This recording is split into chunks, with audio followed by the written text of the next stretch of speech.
Welcome down to Bloxage Field. There's 2 minutes on the clock before this game starts. This great game, might I add. Quite a perfect timing for us people at Swampscott as we're going against Salem, the scary town. Or pretty much the town of witches.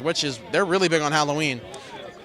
This is going to be a great game here, folks, as they do have pretty good records, pretty decent. Salem not as bad as what we saw from Winthrop with their record, but they still could be an exceptional team, kind of just like how they were. It could be a complete turnaround. And the Big Blues 5-2, Salem's 3-4. And my friend Paul over here, co-announcer, has some information he'd like to just slip right in. Absolutely, Joey. It's going to be a crazy game. Let's talk about the weather conditions. That's the elephant in the room. Not great. The wind is crazy. It's raining in and out. It's going to affect the passing game, and it's going to be interesting how the Big Blue recover. And I also want to mention the fan section. It's almost non-existent. You got one good row up here with a couple as the seniors and Swampscott members, but no band for the rain. Not a lot of families. There's a couple here and there. It's going to be pretty quiet. I'm expecting big things out of this fan section up here. They need to help the Big Blue. Against Salem, obviously all the history on Halloween with Salem, it's a great honor to play them the day before Halloween on a little Thursday night. We'll switch it up a little bit. Normally we see them on Friday. Thursday night football, it's going to be a treat. The last home game of the regular season for Swampscott, and I'm looking forward to it. Yep, it is definitely great to have Salem here. Quite an honor before Halloween night. And also what I'd like to say is the senior section that you did point out, just the line of seniors we have up here, they're all dressed up in costumes, whether it ranges from Batman to a criminal. It's just quite the large variety. It's always great to see here that these people try and participate in whatever they can and just really make the best of every day. We're going to be going to the game in just about a minute now, and we'll be seeing you very shortly.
Welcome down to Bloxage Field. It is October 30th. We have Salem versus Swampscott today. Swampscott, with a record of 5-2, is looking really great this season, winning their last game almost very closely, as it was kind of a lot harder for them in the beginning of the game, but they turned that around when it came to the second half.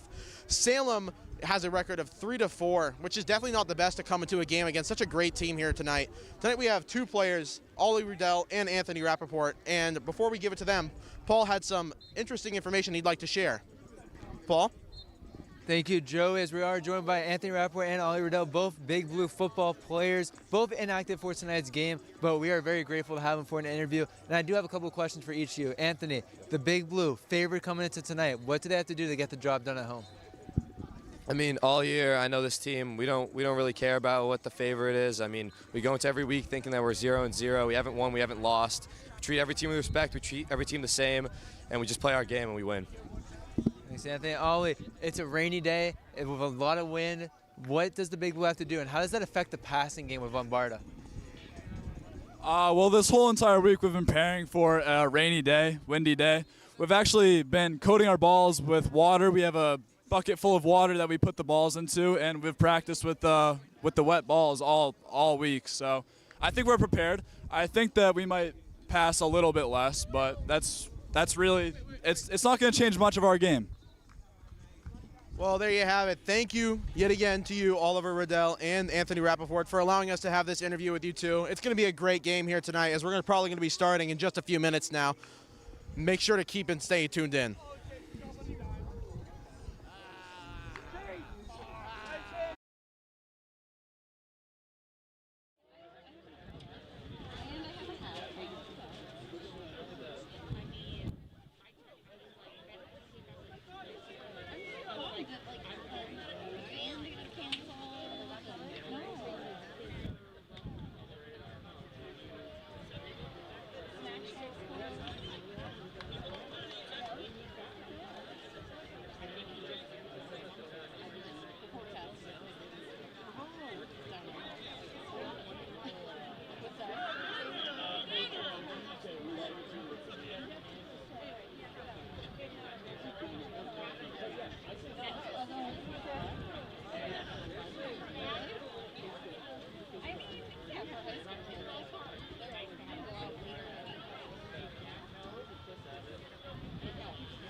Kicking away. With Swampscott having a record of 5-2 and Salem with a record of Salem with a record of 3-4, we here are looking forward to this game.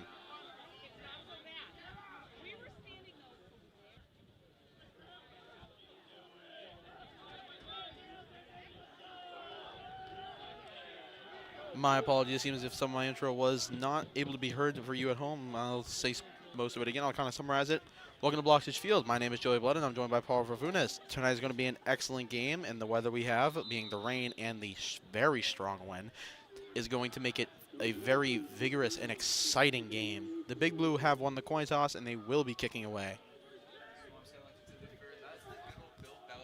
Kickoff strategy. You always want the ball in the second half. If things don't go well in the first half, at least you get the ball to look forward to and try to get a drive going as we see the opening kickoff go off here in Bloxage Field. The Blue are going to be able to kind of put a stop to the receiver almost immediately and not allow anyone to make any yardage or gain any way with their run.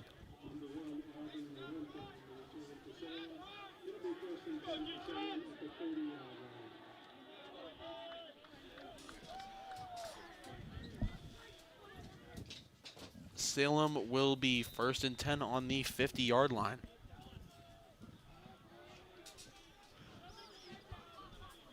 My apologies, I meant the 30-yard line. Going to be going for a run around the left immediately brought down. That's going to be a great play read by, my apologies. That's going to be a great read of play by player number Antonio Bennett right there, Joey, on the carry for the Witches. Gain of a couple of yards there. It's still going to be 2nd and long. A decent start. If you're going to be seeing the run game a lot here. Rain is going to make it very difficult to pass. I'm assuming we're not going to see any kicks, Joey. That's something to look forward to. But let's see how the wind and rain hold up in the rest of this game. Well, as we know from our pregame interview, we had seen that the Big Blue have been actually trying out with dipping the footballs in water and trying out using them just to prepare for tonight's game. It's an interesting strategy, but it works nonetheless. Big Blue's going to push back immediately, not allowing Salem to gain any yardage whatsoever that can be seen as overall helpful rather than just 1 or 2 yards.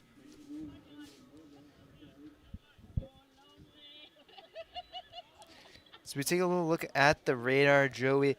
56 degrees outside. It's going to be pouring all night, and the rain is expected to start in about 20 minutes. The downpours are going to start in 20 minutes. So Swampscott definitely want to get a stop here, try to get an early touchdown so they can get the momentum going, and then the run game will start to pick up after that. Definitely the suspected rain will cause a lot here for this game overall for both Swampscott. It's intercepted! Interception from Swampscott. I'm not 100% sure. Ty Bush with the pickoff first. Swampscott. Sorry to cut you off there, Joey. It's all good there, Paul. Great way to start the game for Swampscott. That's definitely going to be how you want to play, how you want to start this game if you are Swampscott. We may not have a lot of fans here tonight due to the rumors regarding the wind and the rain, but for what we do have, the entire fan section that we do have was cheering. We didn't get the replay there. It was a pass rolling out right by the quarterback for the Witches. Attempted pass right into the hands of Ty Bush. That is the best start you can get there if you're Swampscott. Swampscott already off to a great start. Just 1 minute and 40 seconds into this. Going through a run straight down the middle. Not going to get too much yardage, but it's definitely good enough for them to be able to continue pushing forward. Gain of about 5 yards there, Joey. I'm going to mention this as we saw this from last game. Will Bush averaged over 20 yards a carry with his longest rush being 60 yards, finishing the game with 3 touchdowns against Saugus. He had himself a career game, and he's looking to keep it going into the Witches. As a senior, it is very important to kind of show off with what you can do. Pass going, caught. Great catch there for the Big Blue. That's going to do them quite a bit here. Let's take a look at that replay just right now if we can get that. Should be able to.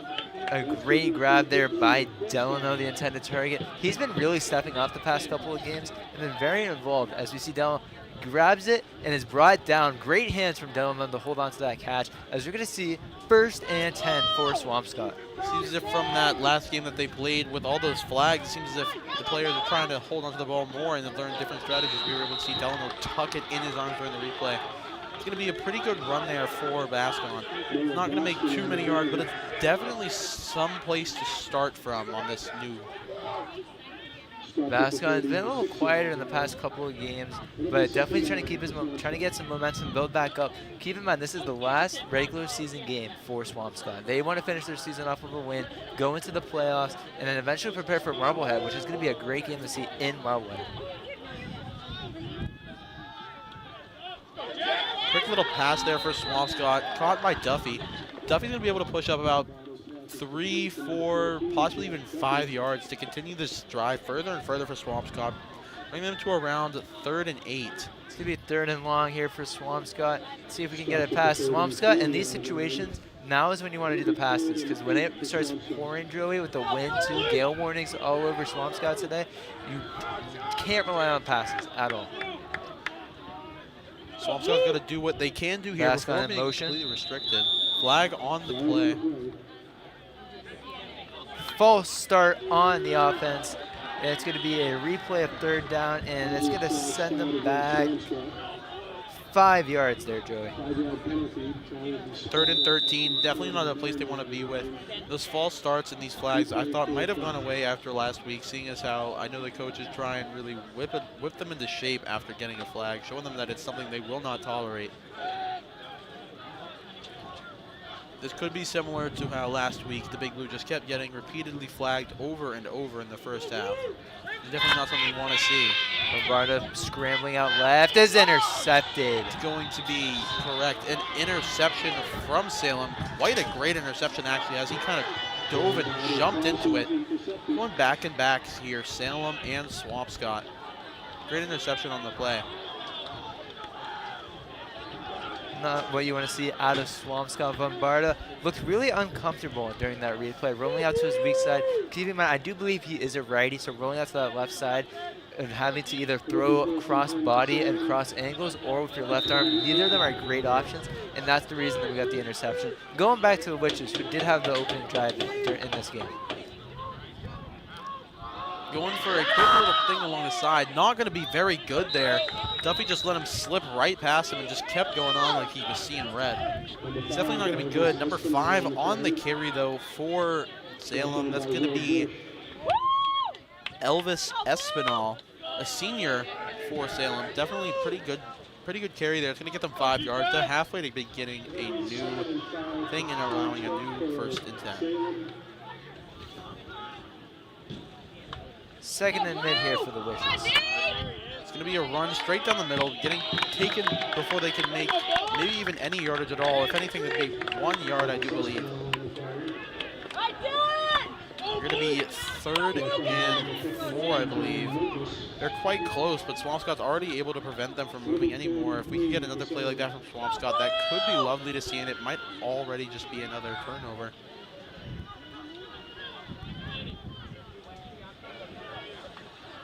To be 3rd and short here. I assume you're not in 4-down territory, so we might see a punt. Swampscott need a big stop here on defense.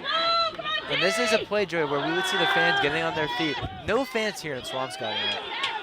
Ball's going to be run down the middle for a QB scramble. Definitely not something you see very often, but it will allow a 1st down, as there were so many players who, I think about 4 players who thought they had reached the QB, but actually made it to a different player entirely and just couldn't complete the play before a 1st down was achieved. Salem definitely showing off how they can be kind of tricky and slippery here for Swampscott. It'll be 1st and 10 at the 48-yard line for Salem. 1st and 10 here for the Witches, as they're trying to build momentum up. They're at around midfield, trying to get a drive going, get some points on the board. That's the Witches' #1 goal right now, Joey. Going to be running around the right side. Tackle getting probably around 5 or 4 yards on the carry. It's going to be pretty good for them yet again, allowing them to try and get 1st and down just once more to slowly push up and up until they get a touchdown.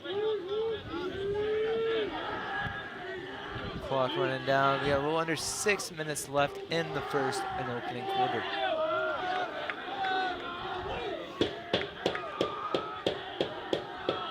Time update, rain expected in 15 minutes, Joey. Both teams trying to rush and get some points on before that moment. Is it a 100% chance of rain? 100% chance, Joey. Definitely not going to be good for Swampscott or Salem here. Taking them right away. That's going to do wonders for Swampscott. Absolutely great to see there from Gruthius, not allowing anything on the carry, I believe. Actually, maybe even pushing them back a yard. It's going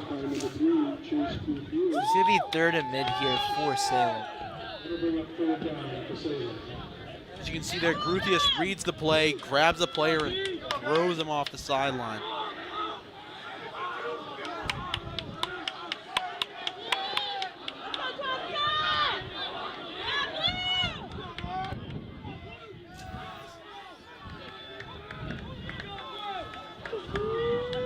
players all lining up. This is definitely an opportunity for Salem as they're going to be looking for a pass. Pressure on the QB does not allow for a completed pass, I believe.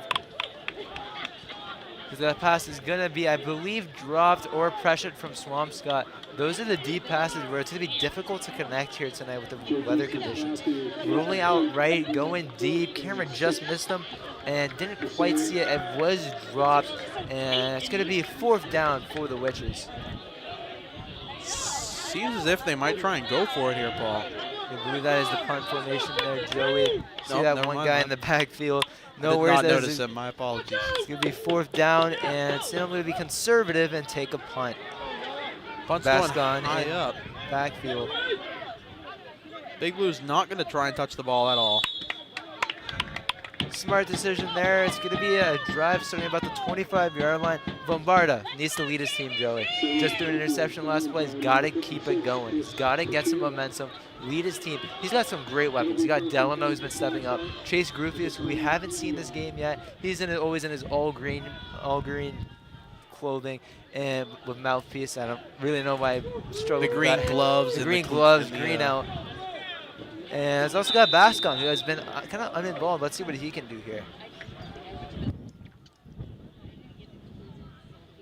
Bascon in motion.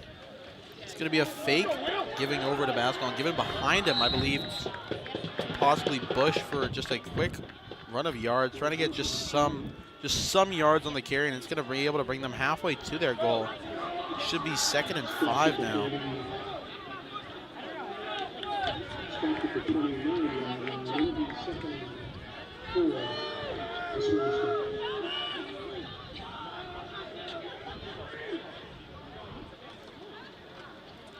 Yet again, trying to go for another run. This time it's not going to be good for Swampscott. They kind of expected the play. Taken down almost immediately. Not very good. Swampscott might want to try and resort to a pass here. 3rd and short here, Joey. Let's see what Swampscott elect. Can go for a pass, can go for a run, can go for whatever they choose. Let's see where they end up here. Coach Bush, obviously a great head coach for Swampscott. He always has some great plays and also some good trick plays coming up. They got 1 yard on the carry. They're going to need a little bit more than that this play.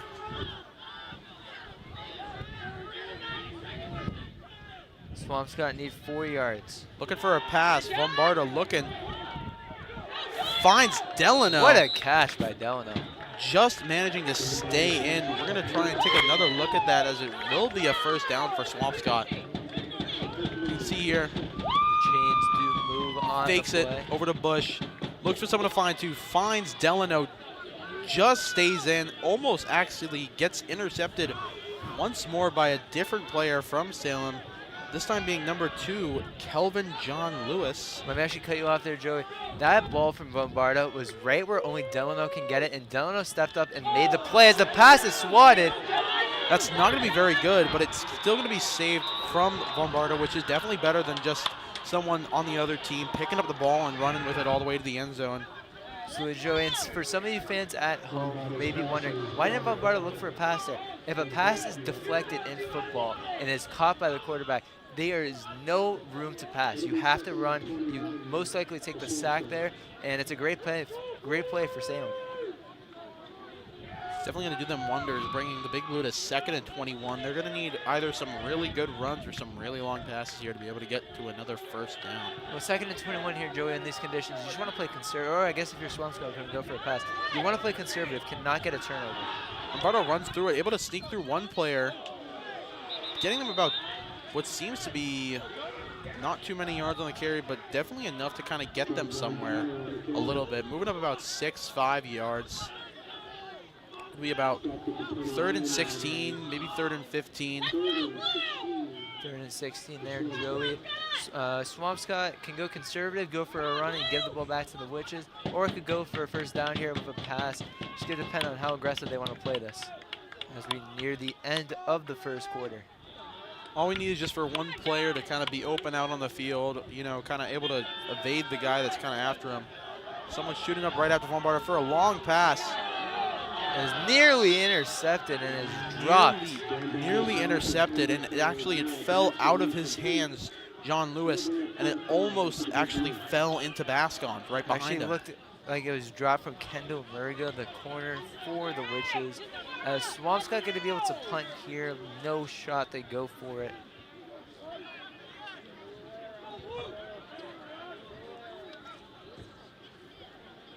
Delano, the punter for Swampscott.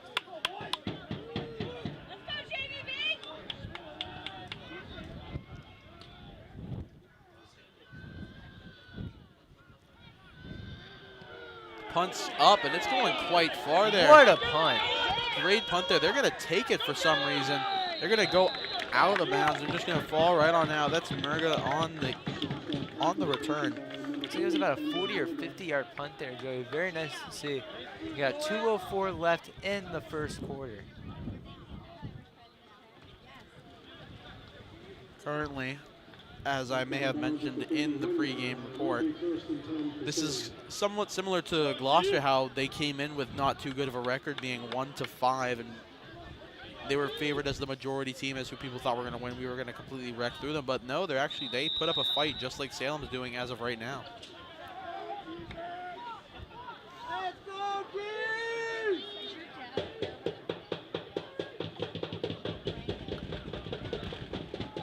Looking for a run, finds the middle, just the QB. Doesn't, maybe just gets one yard. I think it's 4 yards actually. 4 yards on the carry. Paul, what's it looking like for the rain here? Joey, it's going to be starting here any minute. This is definitely something that could change the tides of the game in its entirety. 2nd and 6 for Salem. Let's see how they can get this first down, if they even do get this first down.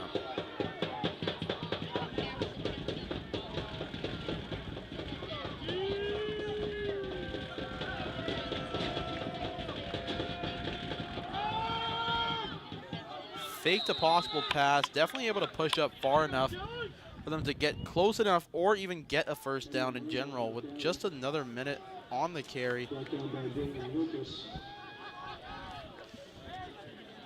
Lead tackled by Gruthius. It's going to be 3rd and 3. Definitely possible for Salem to get a first down here. But it's also possible that Swampscott pushed them back far enough into the point where they might have to actually punt. 3rd and short here for the Witches. Witches yet again fake another run and actually get so many more yards than they needed to get a first down.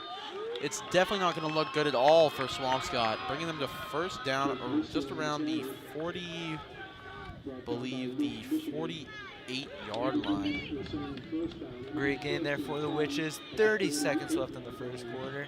And I don't believe they need to get a playoff, but they may go for it.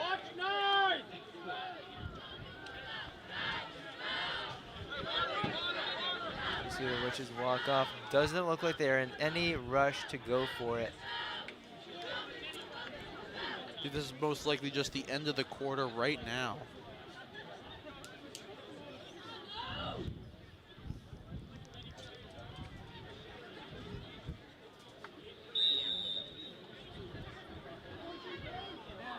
As that'll do it for the first quarter. We're still scoreless here in Bloxage Field. Rain's coming any minute, and we see both sides kind of regroup. Seen an interception and a turnover from both sides Swampscott and Salem.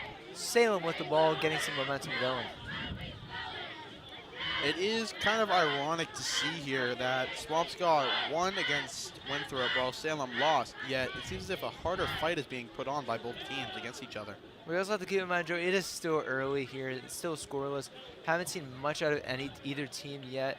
And obviously, they're just trying to prepare for the conditions coming up. And the conditions make it so difficult. I know we've been saying it a lot. It's a completely different game.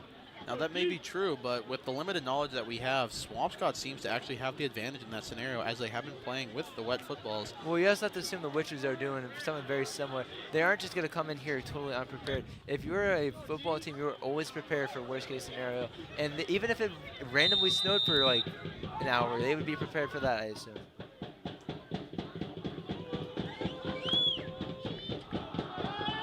going yet again for another run, taken down straight immediately as they're barely going for any pass, and the pass that they have done haven't really worked out so good for them thus far, so they've been just pretty much going main runs. Swampscott's beginning to pick up more and more on that. Great play from the Swampscott defensive line as we're going to see 2nd and long come up for the Witches.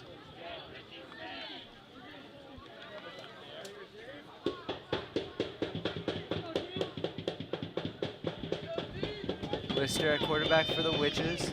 Takes the snap, tosses it left side, and will be brought down right at the chain. Going to be a gain of about nothing on the play there, Joey. This is definitely going big for the Big Blue. Even just a minute ago, we were seeing them kind of get almost trash is what it was seeming with every run that the Salem team were to run there. But now it seems that Swampscott just pretty much picked up their pace and decided, hey, we kind of know what you're doing. We understand who you are. We understand what you are. We're going to kind of take you down. 3rd and 10 here for the Witches. It's going to be pretty difficult to see what they can do here. Lister taking the snap. Snap taken, looking for a pass, stepping back. Great pressure, caught. Salem going. And brought down from behind by Vaughn Hazel, the senior captain for Swampscott. Great catch there by Kendall Murga for the Witches, getting a bunch of yards after the catch, and will lead to a 1st down for the Witches. Definitely not good at all for Swampscott here. That is nowhere near anything that they'd want in this game whatsoever. They don't want those long passes. They don't want any opportunity for Salem, but they will be giving them a 1st down.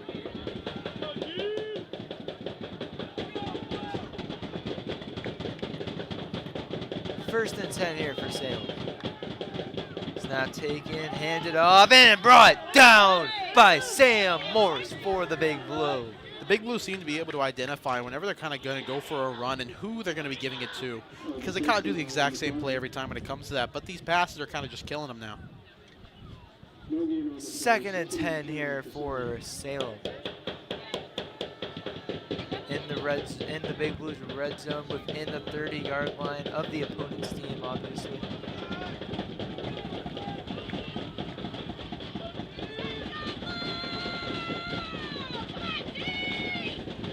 Snap taken, handed off left side, and brought down back at the line of scrimmage. Great tackling by Luke Michigan of the Big Blue. Definitely, yet again, I don't know how many times I'll say it, but a good sign for the Big Blue. They're always reading these runs, always kind of able to stay on top of them whenever something happens. Barely any yard gainage there, with only getting 2 on the carry. Forward progress, they're going to give them a gain of 2. It's going to be a 3rd and 8. We've seen 2 3rd and longs in a row for Salem, not winning success. But let's see if they can get out of this situation just like they did in the last one. Will they yet again try and go for a pass when they're in 3rd position? Snap taken, fake the option, going deep and overthrown. It's going out of bounds, and it will force a 4th down for the Witches. The Witches, I would assume, are most likely going to go for it here. As rain has started here, Joey, and not very clear on screen, but if you look at around where that light is in the middle of your screen, you can see rain going down. It's going to make it a lot more tricky now that it started here. It will make it harder, but as you said earlier, we don't know if Salem has had similar practices, but if they haven't, then Swampscott does definitely have the advantage. 4th down, they're going for it on 4th and 8. Swampscott need a big stop, and it is almost brought down. Michigan can't get him. Thrown and broken up by Chase Gruthius. Swampscott going the other way. Honestly, it was shocking to see there as they did miss the sack there on the play with Michigan. Michigan couldn't quite connect on the sack. No problem for Chase Gruthius. Rolling out right under pressure. Would have been in maybe a 1st down, maybe a little short. Broken up by Chase Gruthius regardless. Would have been a short, definitely would have been short for Salem regardless. But Gruthius just being right there on the ball where he needs to be ended up working so well for the Big Blue. Swampscott going the other way. Bombarda leading his 3rd drive, I believe, of the game. Bombarda hands it off to Bush. Bush has been great this season. Will be brought down for a gain of about 2 yards. Bush on the play. It's going to be second and long here for Swampscott.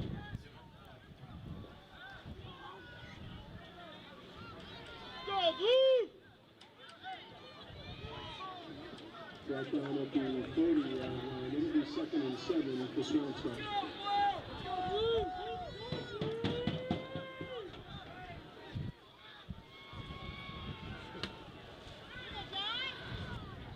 Second and 7. Snap taken. Here's Bush. Bush jumping over someone. Bush brought down for a first down and more. Will be brought down at around the 47-yard line. That's going to be great there for Bush. Honestly, lovely to see that. Lovely to see that for the Big Blue. Kind of pulling off the same type of stuff that Salem would whenever it came to a third down. Whenever they had to go for that long drive, like you would say, normally with their paths. I was talking about how Salem doing their thing on third down where they would go for a pass. Usually they'd get it and they kind of run a similar thing, similar distance and get a first down. It's kind of the exact same First and 10 for Swampscott, caught by Delano. Delano brought down for a first down, it looks like.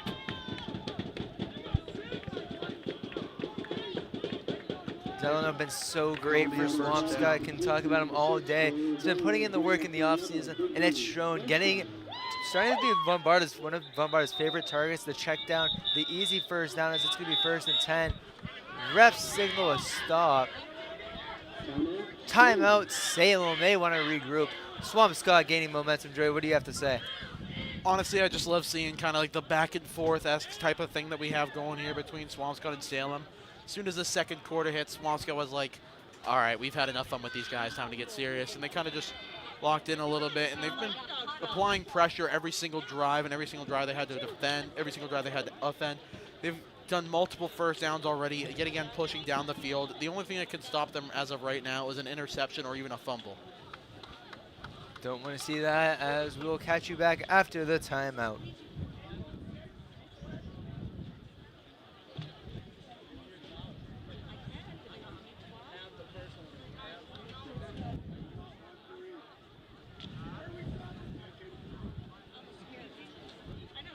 Hand it to me.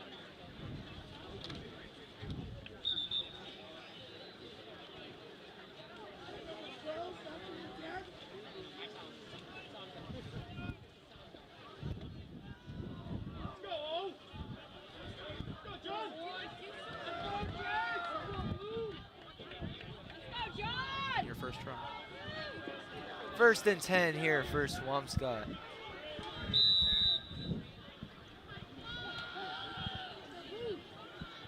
Delano in motion. Snap taken, handed off to Bush. Bush brought down for a gain of about 1. Bush on the carry.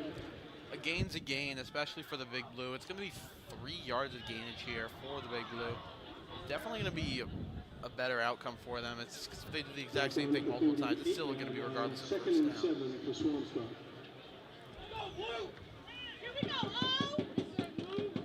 Swampscott break the huddle. 2nd and 7.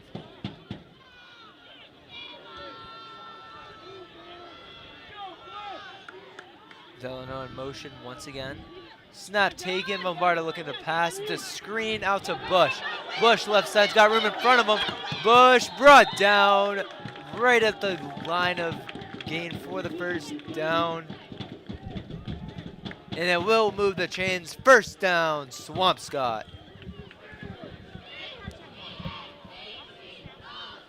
First down for Swampscott, definitely allowing them to do as much as they can here. Salem needs to pick up their game right now. Kind of realize that Swampscott isn't really the team you can kind of mess around with. You can't really bully them at all. Kind of like, you have to try and stay on top of them. You have to give them your best. You have to try and be dominant for the entire game, not allowing any good drives, any good plays. You kind of always have to try and shut them down, because if you don't, it'll come back and bite you. Bombarda taking the snap, fakes the handoff out to Bascon. Bascon still on his feet, brought down for a gain of about 6 on the play. Bascon definitely doing better in his handling than last game. Hasn't dropped a ball yet, which I believe was a problem, as he did so maybe once or twice last game. I'm not 100% sure. But it definitely seems as if the coaches and the players amongst him have drilled into his head that how important holding on to that ball really is. It's going to be a gain of 4 on the play. 2nd and 6 for Swampscott.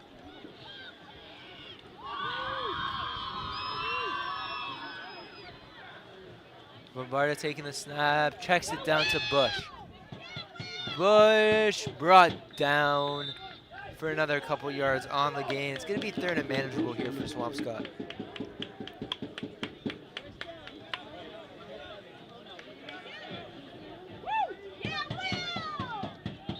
Brought down at the 16-yard line.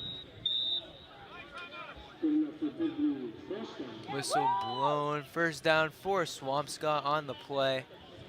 They will get another first down before reaching the end zone.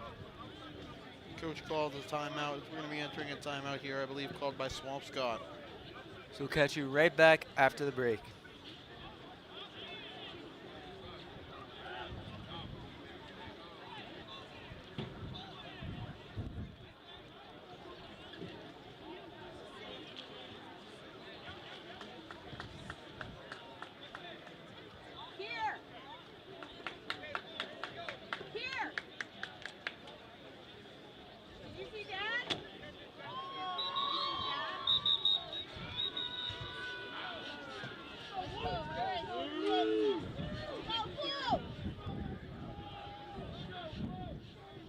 First and 10 here for Swampscott. Bascon, he's gonna say he's in motion, just lining up to his original spot. Clock continuing to run here in the second quarter. Snap taken, hand up to Bush. Bush going left side, no one in front of him. He gets in the end zone untouched. Touchdown, Swampscott. Great job there from Will Bush, and great job there from the O-line. Great job from every player around. Kind of, you know, that's what you really like to see there. Every player doing their part, allowing Bush just to score that touchdown, put some points on the board. He finds the gap, runs straight through it. Every player doing their job on that field for Swampscott. That was lovely to see. Paul, I'm pretty sure you got some more to say about that. Absolutely. Great blocking. Everyone doing their job. Great play call from Coach Bush will lead to the 6 points for Swampscott. As keeping in mind with the rain conditions, we will actually see a PAT out of Will Rowe. Let's see what he can do here. Rowe, yet again with 100% accuracy from what we've seen over the past games that he's played here at home. It would be shocking to see him miss his first kick here. As the kick is up, flag thrown, but the kick is good. Let's see what the flag is.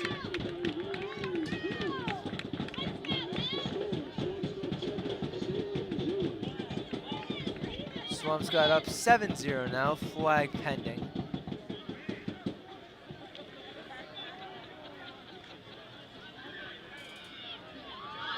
Didn't quite catch.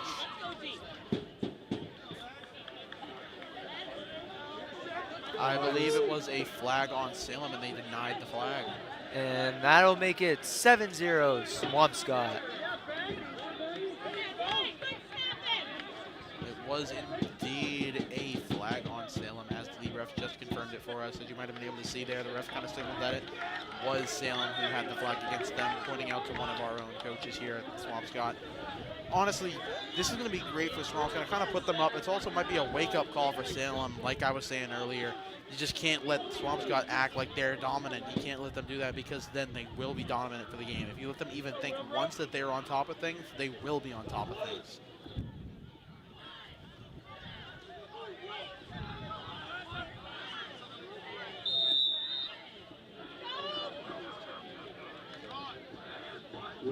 Set the kick it around to Swampscott. Rain starting to come down as we see a little water get onto the lens. Definitely making things interesting here. It's definitely a way to regroup here. And it's a good test, because you never know. The conditions might not be perfect in the playoffs. As the kickoff is dropped. Disaster for Salem. And brought down. Big hit. Salem will get the ball at their own 5-yard line. About 5 kids just absolutely trucked and ran through that kid pretty much right after one another, as you'll see in the replay here. You watch closely. What a kick from Rowe. The kick is dropped. Disaster. That is worst case scenario for Salem. Yep. Timeout called. About 5 kids all on that kid during the carry. Honestly, that's insane to see. It would have been great for Swampscott if they could have been able to pick the ball up there, because that kid from Salem just unfortunately was not able to hold the ball in his hands, maybe because of the slipperiness, which could kind of prove that now Swampscott might have an advantage.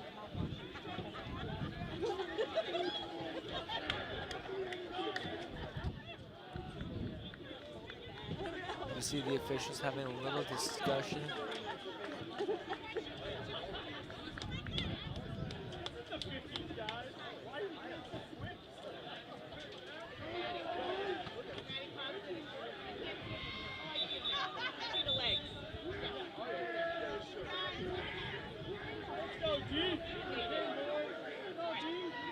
Back underway. This just got a lot more complicated for Salem.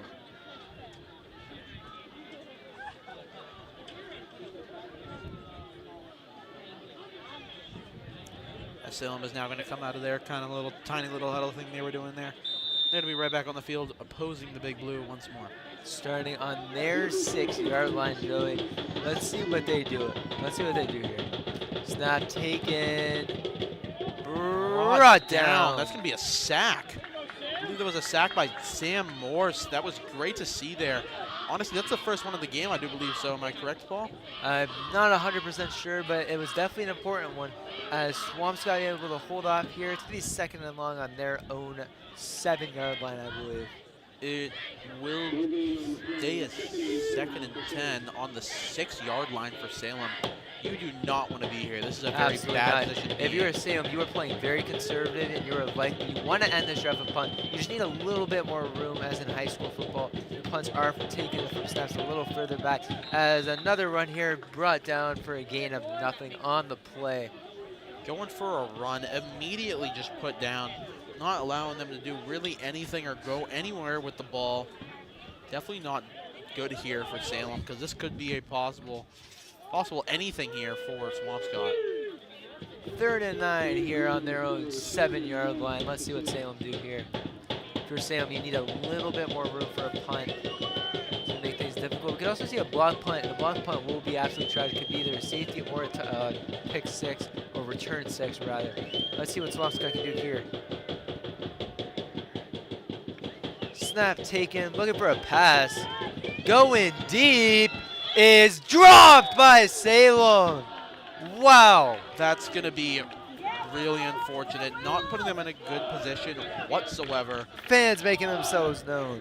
If Kendall Murga had caught the ball there, number 3 for Salem, it would have done numbers and wonders for Salem, allowing a first down. But unfortunately, he was unable to. Not what you want to see out of Salem, excuse me. That no one on him, that would have been a great catch.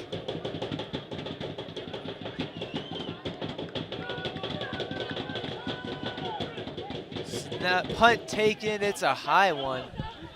Bouncing, and Bascon won't recover. We'll get a couple extra punt yards for Salem. It's going to be 1st and 10 here, going the other way at the opposing 46-yard line.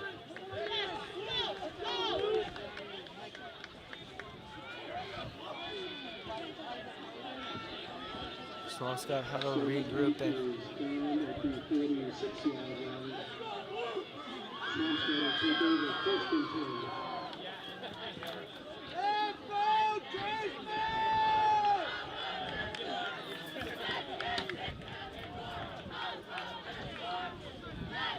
First and 10 for Swampscott.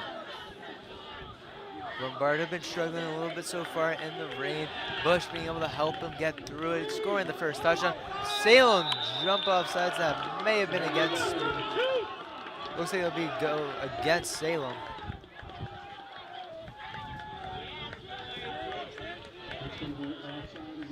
Offsides against Salem. It'll be a 5-yard penalty. It's going to be 1st and 5 here for Swampscott.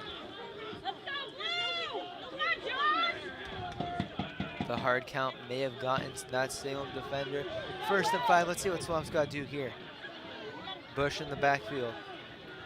Fake handoff. Popped out to Delano. Delano going out of bounds for a first down for the Big Blue.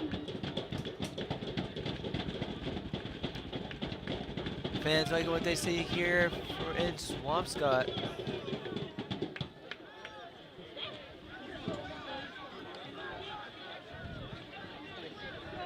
First and 10 here for Swampscott.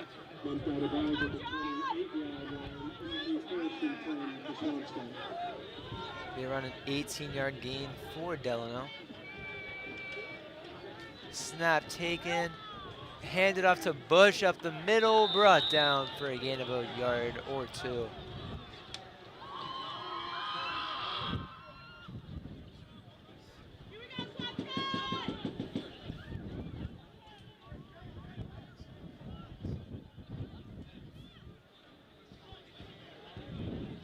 Second and 8 here for Swampscott will be a gain of 2 on the last carry by Will Bush.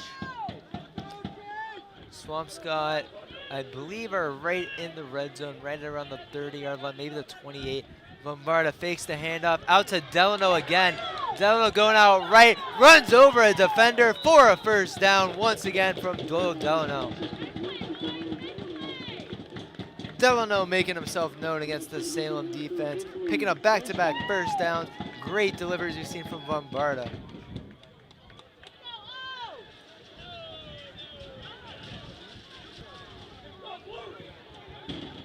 First and 10 here for Swampscott. Clock running, 3 minutes left of the first half.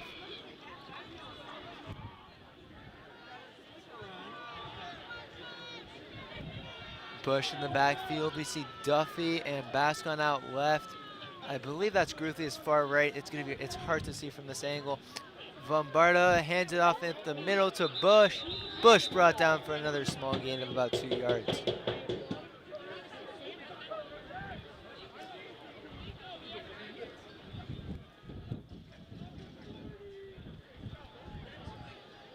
Second and long here for Swampscott.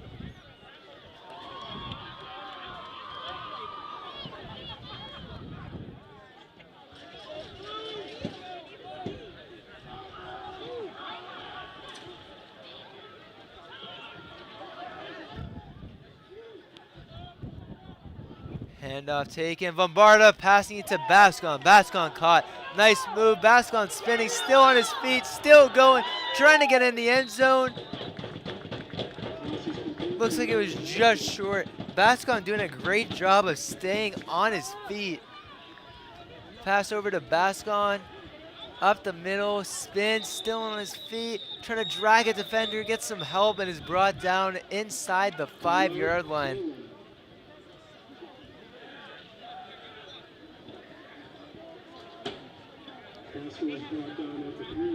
At the 3-yard line, should be easy for Swampscott to just get an HB handoff up the middle and get in the end zone.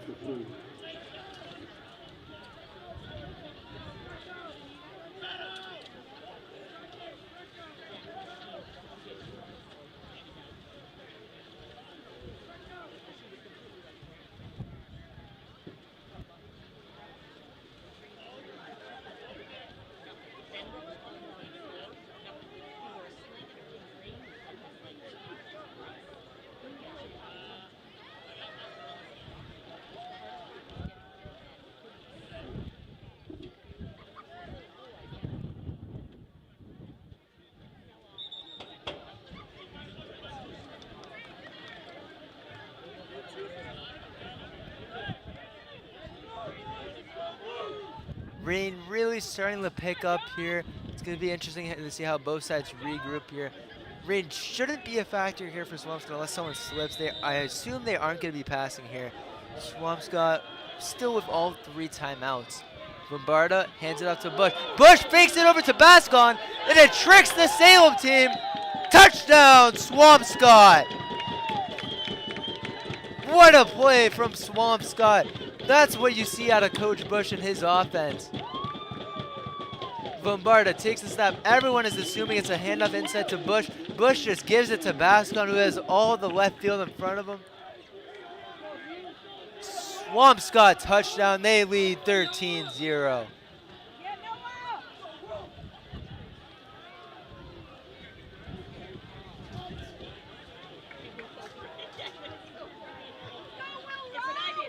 PAT coming up for Will Rowe. He's been great here at home for Swampscott. 1 for 1 tonight for PATs.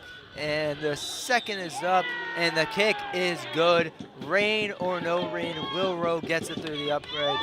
And it'll be 14-0, just under 2 minutes left in the first half.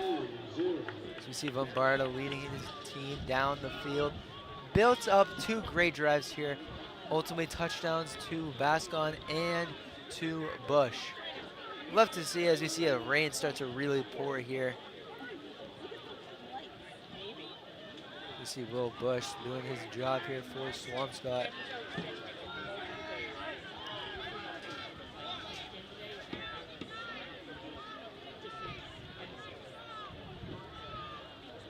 Minute 48 left in the first half.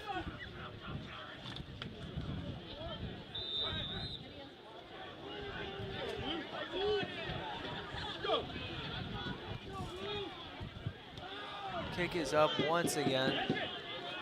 Nice catch on the return. And brought down by Delano. Big hit as he's getting hyped up. 1:43 left in the first half. Salem, one timeout. It's going to be difficult to get a drive going in these conditions. Let's see what they can do here.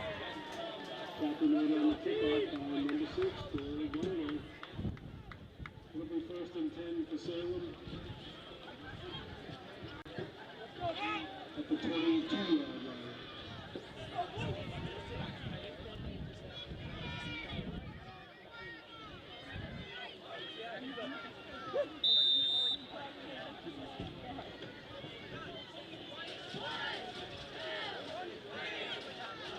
First and 10 here for Salem. Coach Bush going, trying to get a play going. They look kind of lost. You can see a timeout here at Swampscott. Don't do it, they look set. Salem take the snap. And brought down for the sack. As the ball is loose, this could be huge for Swampscott, still rolling. And brought, still on his feet, whistle blown. Swampscott almost just had a miracle on defense.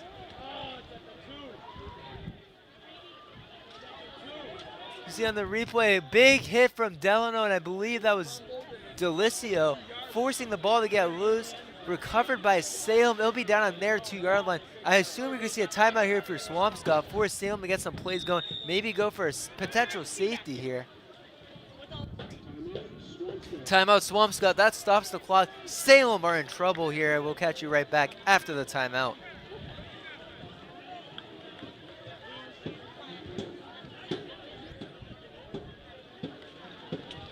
When play resumes, it'll be second and 31. Salem.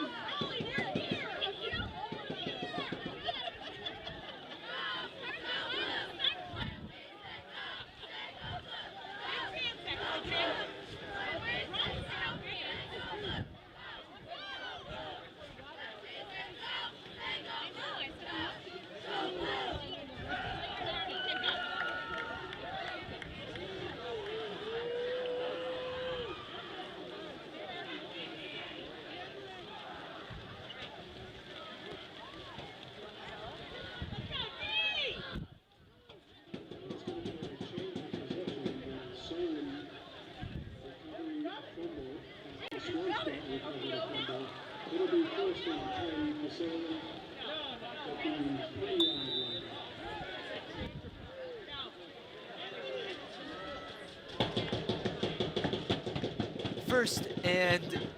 First and 10 here. I'm not sure if that's 100% correct. Snap taken. Swampscott need to get some pressure going. Rolling out right. We'll check it down to the open receiver and brought down. Might have been out of bounds. Let's see what the refs call here.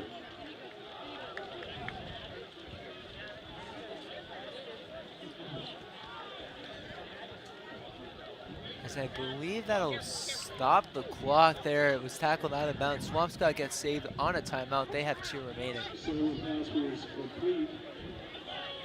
Receivers jumped out of bounds at the 15-yard line.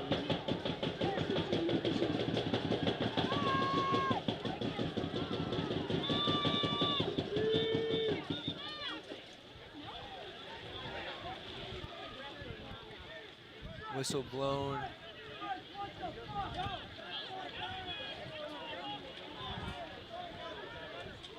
Referee doing a bunch of signals, not sure what any of them mean. Give us a second here. Coach Bush wanting to have a word with the officials as well. So you see him on the left side of your screen. Coach Bush trying to plead his case. Not entirely sure what the play is called here. Coach Bush still mad with the official.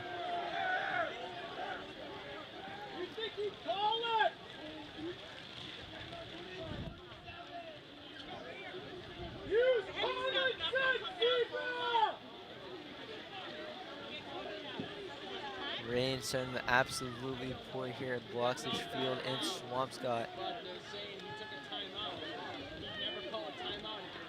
Swampscott doing a good job. They got the lead 14-0, and now with the rain, it's gonna make it a lot harder for Salem to get some plays going on offense. And timeout will be called on Swampscott. Not sure what really happened there. Leave it up to your interpretation at home.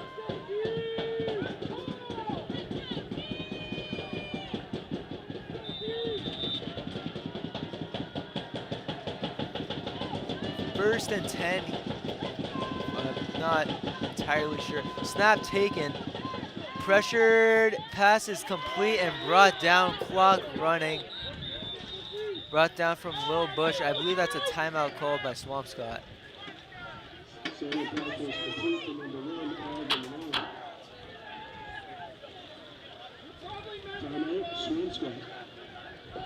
Timeout Swampscott.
Second and 7.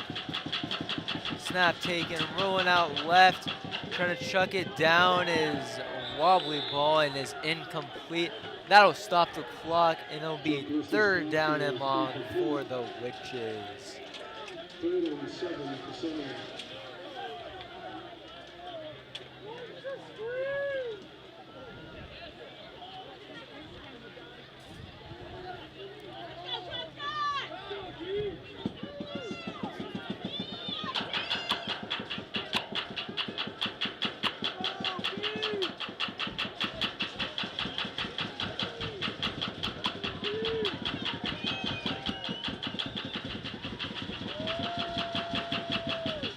Third and 7 here for the Witches.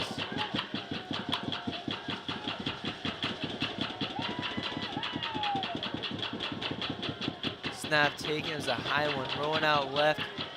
Right is, I believe that was incomplete, didn't quite catch it on the camera. Pass was incomplete. It's going to be 4th down here. 55 seconds left in the first half. It's been a long 3 minutes here in Bloxage Field. Witches are likely to punt. Swampscott going to return. They have no timeouts left. So it's going to be difficult to see what they can do here at the end of this half. Let's see where the punt goes. That's going to be question number 1 with this rain absolutely pouring. So maybe wondering why the camera may be a little difficult to see. That is water on the lens. And the punter is brought down. Wasn't even paying attention. Wow. Let's take a look at that replay real quick. My apologies. Snap taken. It was low and brought down. Swampscott could have a chance to punch it in and go up 3 scores. Wow, didn't catch that.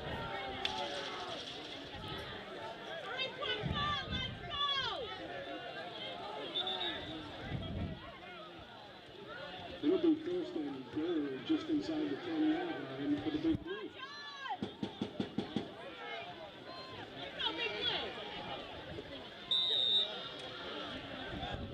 First and 9 here. It's going to be no first down. Chains on the ground. Let's see what Swampscott do here. Bush in the backfield. Handed it off to Bush. Bush running. Brought down. Flag thrown. Might stop the clock momentarily. Swampscott no timeouts. They need to hustle if the clock is rolling. Holding offense. We'll move him back. I believe the clock is stopped. That'll replay first down. It's going to make it a lot more difficult.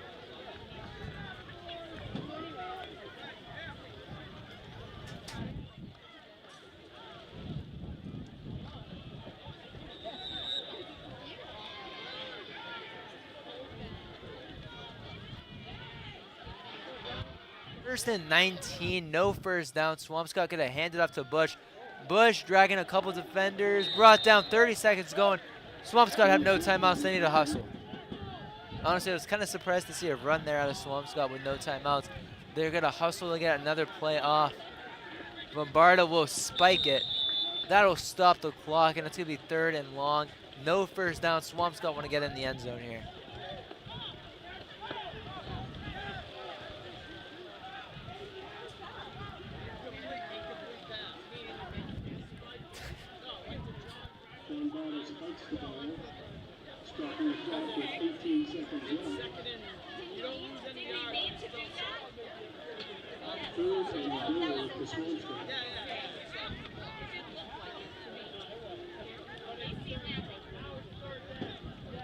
Duffy, Bascon, Delano, and Gruthius.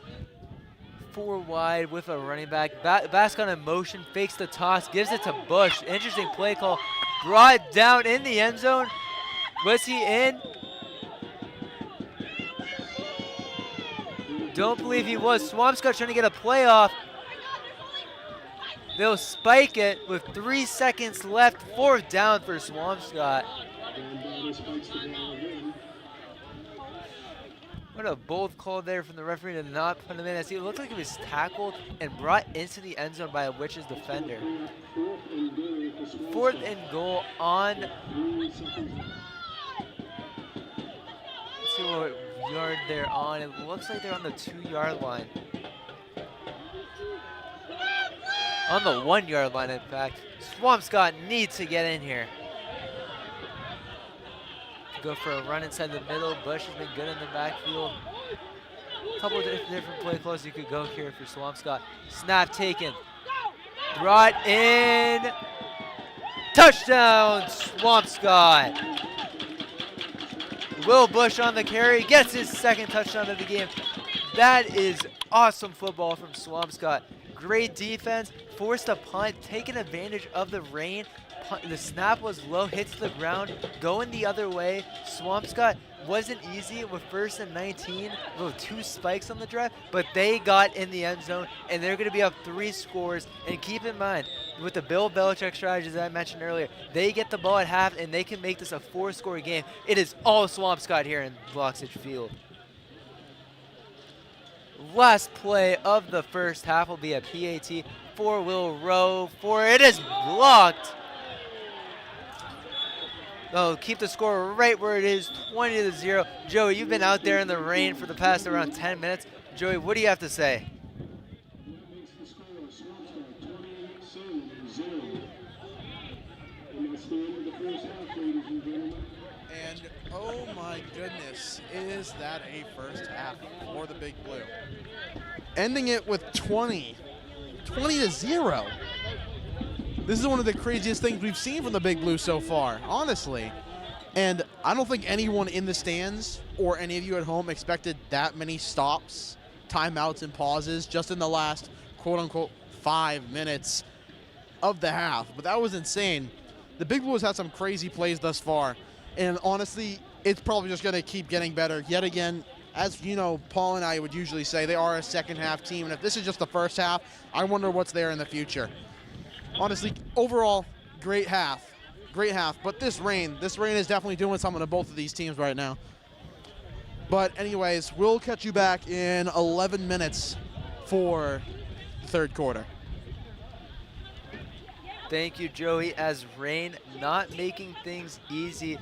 And Joey, you are absolutely soaked. We hope we can get you back in here and recover, because we got a second half of football, ladies and gentlemen, and we'll catch you right back after the break.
welcome back to the third quarter of tonight's football game, Swampscott versus Salem. The score is, as of right now, 20-0.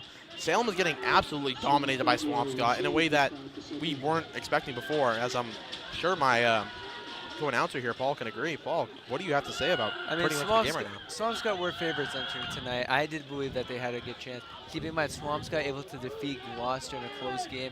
Gloucester taking care of business against Salem in Salem, 30-0. Swampscott, on paper, should have come in here and have no problems. After the first quarter, it was kind of a slow start when we were calling play-by-play. But in the second quarter, they absolutely took over, and it's been Swampscott so far. And Swampscott get the ball at half, and maybe get a touchdown with your commentary at play-by-play. Let's see how that goes. That'd be nice, as I haven't really announced and had a play-by-play touchdown in this game in the past two against Saugus and Winthrop, I believe. They're going to be not really starting too soon, but the fan section's already getting hype. We also have to give credit to the fan section. I saw a bunch of them running once the rain started picking up. They're back with umbrellas. They're not going anywhere. See some of the players trying to get some of the fans hype.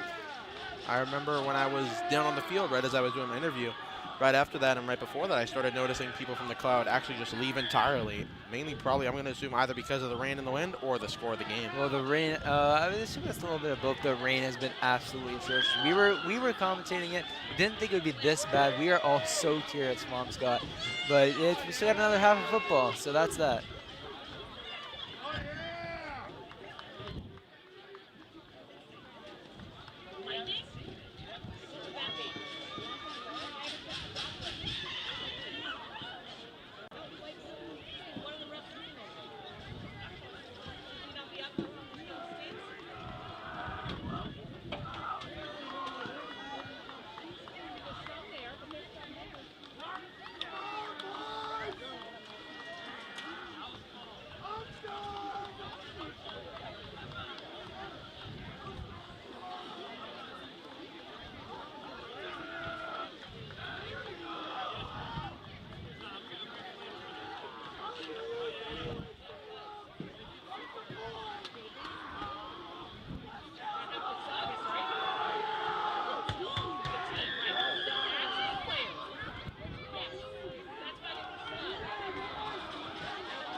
We're finally not going to be getting into it after a minute or two of waiting for reasons in which we do not know.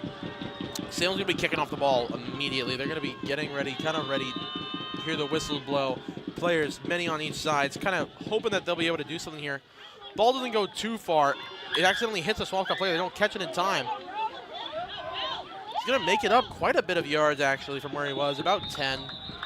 7 to 10, roughly, I'd assume. It was about a 40-yard punt, I do believe, based on that play alone. But we're going to be down here all the way at the, I think, 33-yard line, as it seems. 34, 33, one or the other. It's going to be 1st and 10 on the 33-yard line. I'm expecting a lot here from mainly Swampscott, as we haven't seen much from Salem. Paul, do you think there's any way Salem can kind of turn this game around? Well, it's obviously tough, right? You got a long drive home. If you're looking that far into it, you're down 20-0. It stops. You're one play at a time, right? That's the mindset. You got to come in one play at a time. Got to get a stop, and that is not a good start for Salem. Flag thrown. I believe it is against the Witches. That's gonna move Swampscott forward. Most likely based off of a false start. It was an offsides against Salem. That is, yep, as you were saying, definitely not something you want to see. The Big Blues are already going to get a chance to move up 5 yards, bringing this to 1st and 5 with them only having 9 seconds gone so far. The Big Blue are going to set up once more, trying to figure out what they need to do here, kind of just to keep the pressure on like they have earlier. They're going to go for a run straight down the middle, and hey, guess what? It's going to work, as we were able to see. I believe that was Bush. Correct me if I'm wrong, but I believe it was Bush. It's going to be a 1st down for Swampscott, which is lovely to see, honestly. But then, yet again, first 15 seconds, and they're already pretty much at the 50-yard line, going over into Salem's territory. already great to see. Paul, are you expecting any like highlights from certain players during the second half? Absolutely not. I would potentially see one out of Will Bush, but besides that, Swampscott, I don't see them passing again. They just want to run some clock down. Honestly, I would love to just see them just try to get the clock rolling as much as possible as we see Bush go on the carry here. Bush on the carry, not so successful, gets kind of jumped on by 2 players, which was honestly crazy to see. As that was honestly crazy because one of the players literally jumped at him, pretty much flew almost over him, was able to somehow grab his shoulder pads and kind of like flip over him. It was honestly insane to see. It'll be 2nd and 12 for Swampscott.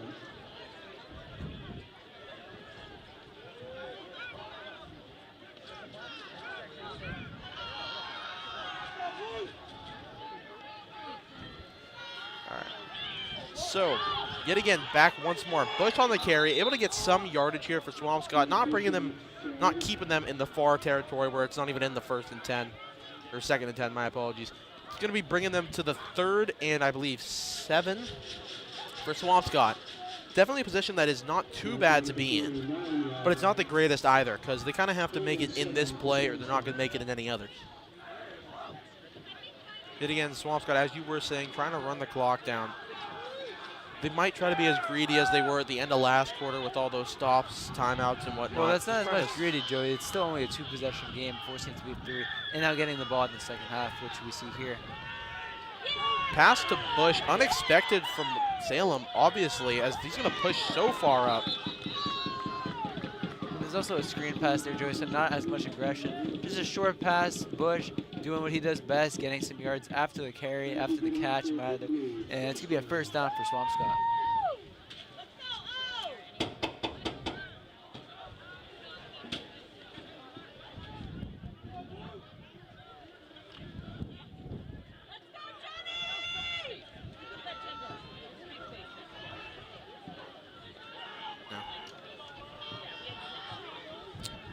Getting ready yet again. Vombarda going on the pass. I think it was a very short pass, yet a successful one. He was able to get quite a few yards gained just off that. Probably bring them to, I believe, from my angle, it's kind of hard to see, 1 to 5, 1 to 4. 2nd and 3 for the Big Blue. It's going to be 2nd and 3. Nowhere near 5. Somewhat close, yet I was pretty off. So 2nd and 3, definitely a position the Big Blue want to be in. With 9 minutes and 9 seconds.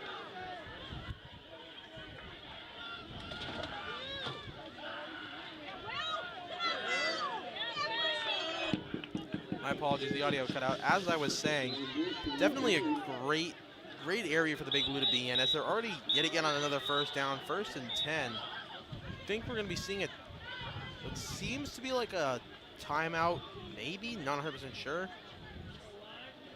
Right down at the 18-yard line, good enough for a Big Blue 1st down.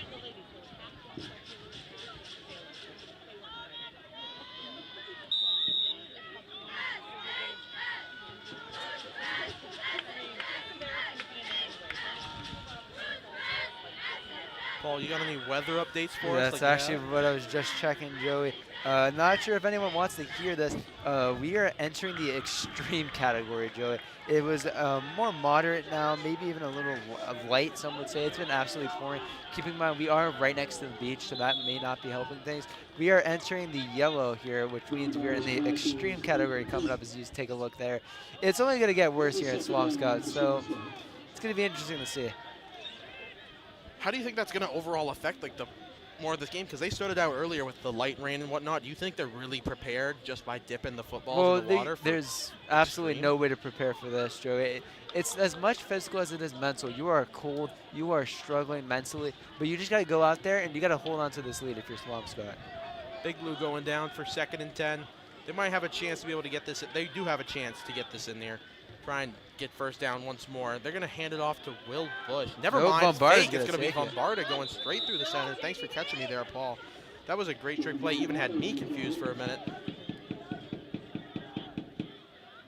Vombarda on the carry, getting them, I think, 8, maybe 9 yards on the carry. It'll be 3rd and 2. So a gain of 8 yards on the carry from Vombarda. That's lovely to see there.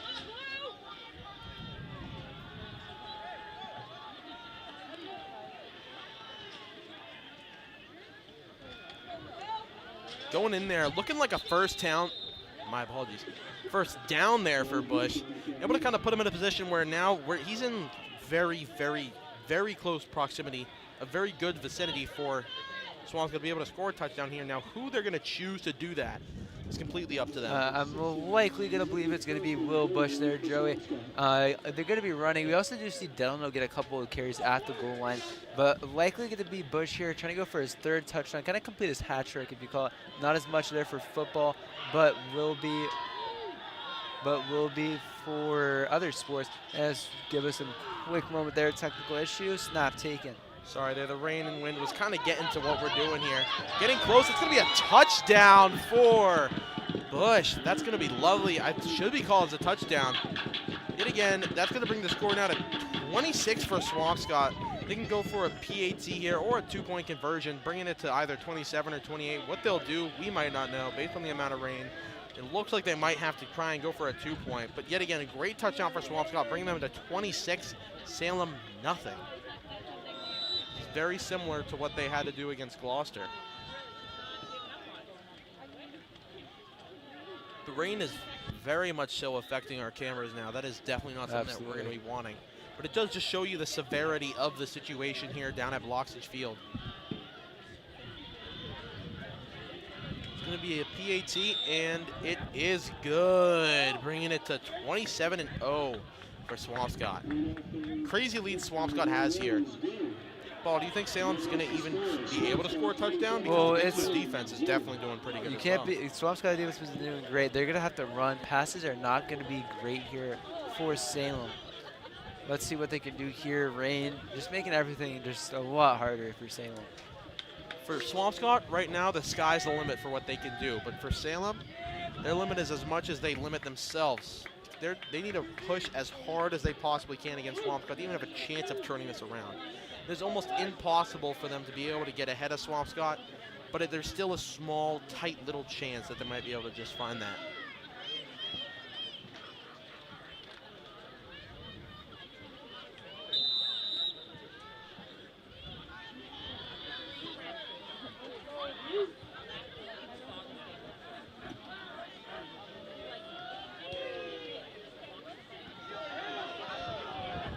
Definitely going to be on the better side for Swampscott, being able to push them all the way back to their own 30-yard line.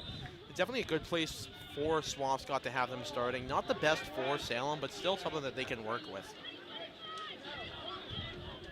7 minutes and 21 seconds left on the clock in this quarter. Will Salem be able to have a successful drive this time, unlike the others they may have had? We'll find that out sooner than later.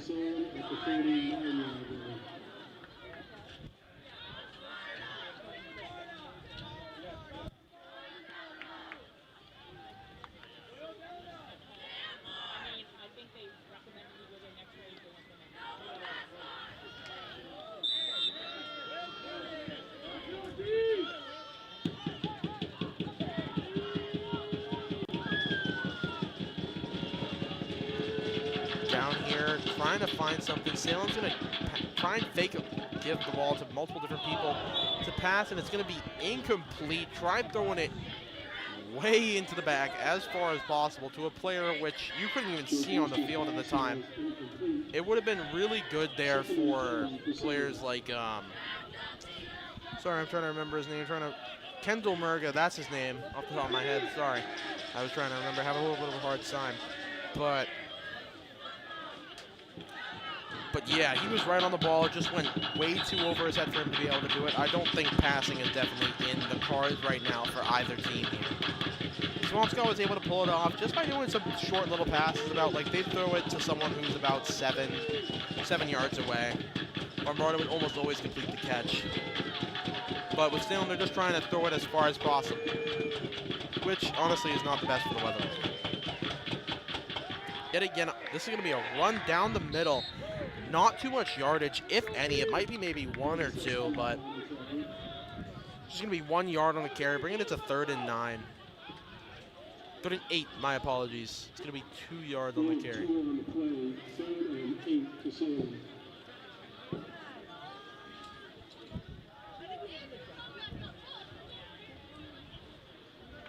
Players yet again getting ready to go down.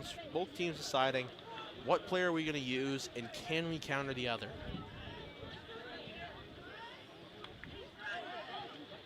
As of right now, it looks like Swampscott's record is going to go from being 5-2 to 6-2, which is definitely a good record that you want to have. It's not the best as they're not undefeated, but it's not bad either. Great catch there from Salem, honestly. Able to weave between multiple players before finally being taken down by number 9, Ty Bush, sophomore at Swampscott High School. Been doing an outstanding job. Been developed really well. Getting an interception early in this game, that was the first turnover of the game that would ultimately lead to Swampscott building momentum and going up 27-0. Will Bush, definitely one of the better players as well. The Bush brothers, they're both pretty good here on the field. It seems as if Ty is shaping up to be kind of a replacement for Will once he goes, kind of being able to fill the position, fill his shoes in which he once had, trying to just, make his big brother proud. Far pass. The pass is very long. It's going to be incomplete, though, bringing it to 2nd and 10 for Salem. They tried to send it to someone so far down that they were pretty much in the end zone, but the ball was incomplete, and it actually went out of bounds just as well. So there was almost no way a pass could have been caught there. Absolutely, Joey. We're at just under 6 minutes left in the third quarter. 2nd and 10 coming up for the Witches. Starting to get a good drive going. Let's see what else they can do here in 2nd and long.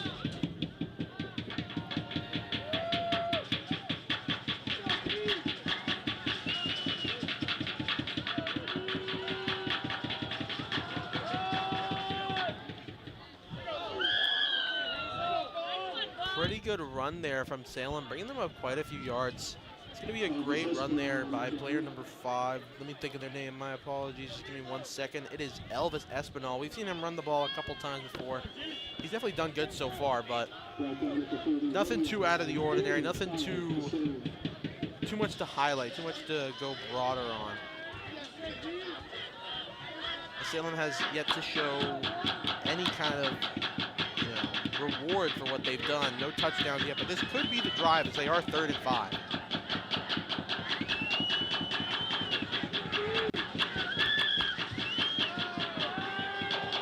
Winding up, looking for someone to throw to. Under pressure, does not complete the catch. It seems as if maybe the ball slipped loose. It just went in his hand, but it's just his hands just weren't wide enough for the catch, I believe. I think the ball kind of might have hit the back of his hand and just kind of bounced out a little bit, fell down. Wasn't able to widen enough his hands for the catch, unfortunately. Bringing it to 4th and 5, 4th and 5th. It's going to be a timeout for Salem. My apologies, Paul. Timeout Salem here, looking to regroup. Trying to get in the end zone. It's 4th down here. Swampscott defense doing a good job getting some stops going consecutively. Still 27-0 here. Salem wanting to regroup. We'll catch you right back after the timeout.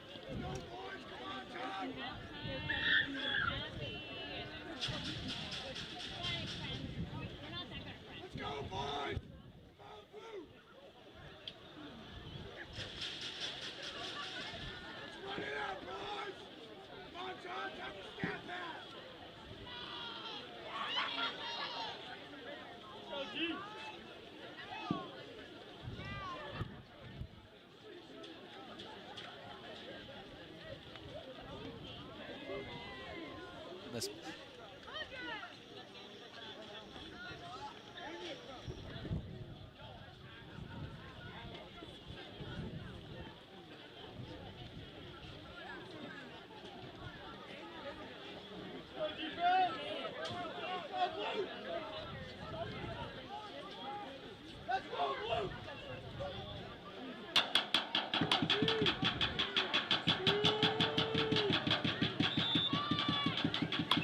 And now, after we're back that timeout, both teams already coming out right now. Will they be able to get this first down? That is the question. 5 away. They're going to go for it, looking for a pass. Finds a player, and I believe the pass was completed. The pass was indeed completed. That's going to be great there for Salem, getting the first down. Pass is complete to number 11, Oscar Fernandez. Putting up for Salem first down. 4 minutes and 56 seconds left on the clock.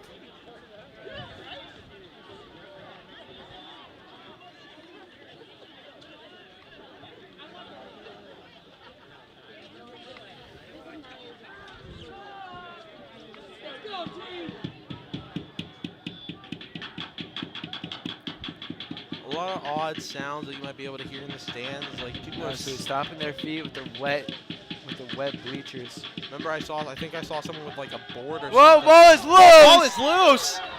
That's going to be great there for Swampscott. No, pass incomplete. They'll say that was Passing. forward, or the throwing motion was forward. Almost a crazy play there for Swampscott. That could have been insane for Swampscott. Definitely something that we would have enjoyed seeing. Because that would have been, I don't even know. That just would have been really crazy. 2nd and 10 for the Salem Witches.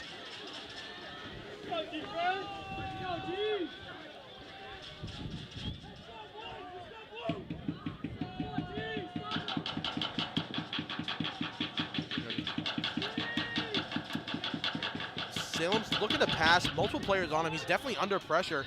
He's going to be taken down. Jake Lister on the carry for Salem.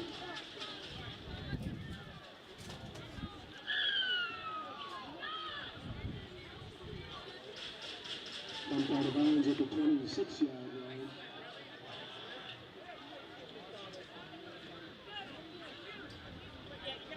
Third and 10 for Salem.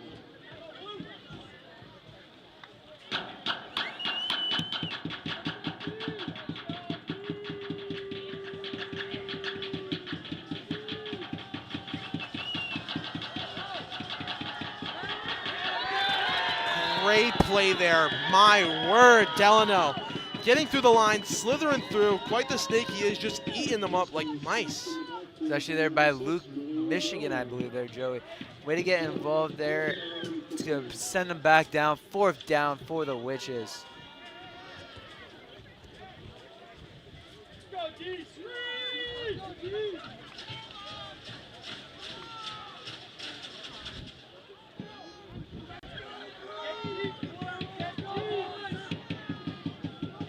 Anyways, regardless, it's going to do wonders for Swampscott. 4th and 18.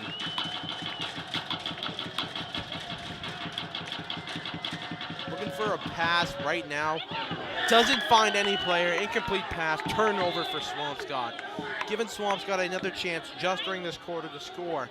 One more time and get a touchdown. Lister's passing is incomplete. Do you think Swampscott's going to be able to get incomplete this drive, unlike Salem was able to? You know, Joey, it's not going to be much about just scoring a touchdown. It's just going to be running that clock down. Not want anything crazy to happen. Just want this game to end if you're Swampscott. So you're kind of saying that Swampscott already knows they're in the lead, so why not just kind of end it? Yeah, they want to play conservative there, Joey. Don't want to force anything. Cannot let Salem get momentum. Just want to end this game. The only problem for Swampscott is there's too much time left on the clock, and they're up. They are up. They just need to end it.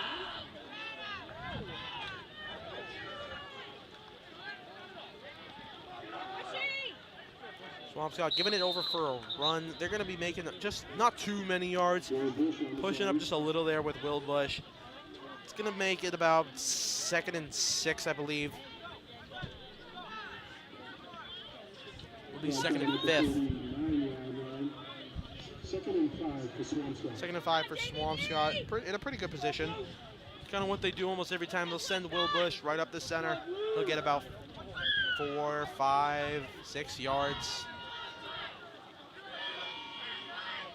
And then they kind of just continue from there with yet again another run or even a pass. But it seems like they're going to keep going with just the runs there. So they need to keep that clock rolling, Joey. Bush on the carry. Bush once more on the carry. Short gainage of just, I believe, 2 yards.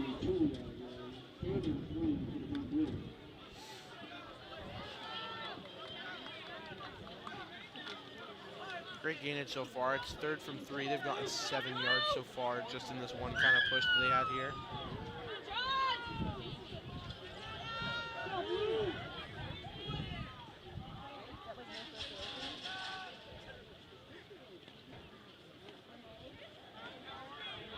Big Blue just waiting.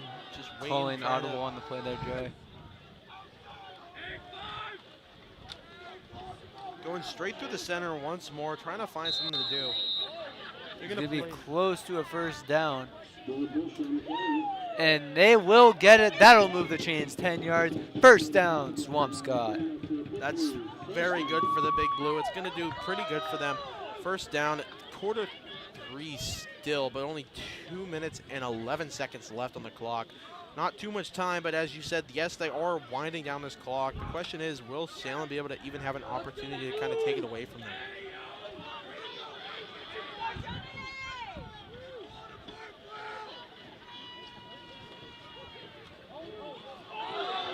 Intercepted by Salem.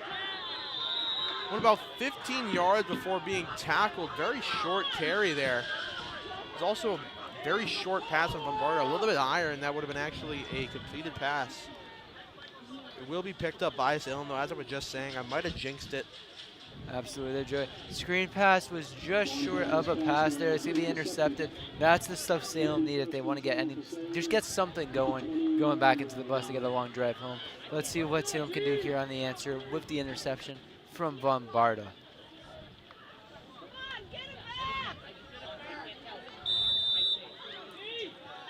Trying to figure out their play, what they're going to do. Both teams kind of figuring out what's this guy going to do, what's that guy going to do. I got to get to this guy's mine, whatever it may be. People banging all over the stands, particularly people from Salem wanting something there.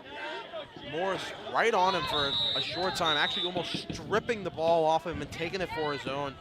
Great to see there, multiple players there right on top of him. Morris, Duffy, and even I think Rowe was there as well. Kind of stopping him from completing anything. It's going to be 2nd and 8 now.